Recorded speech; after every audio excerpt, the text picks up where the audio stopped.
You ask Tiger to solve. This deals with linear equations with one unknown. The final result is x equals 8. Let's solve it step by step. Group all constants on the right side of the equation.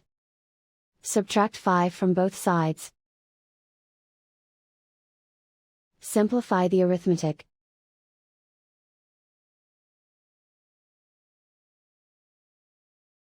Isolate the x. Divide both sides by 2. Simplify the fraction. Find the greatest common factor of the numerator and denominator. Factor out and cancel the greatest common factor.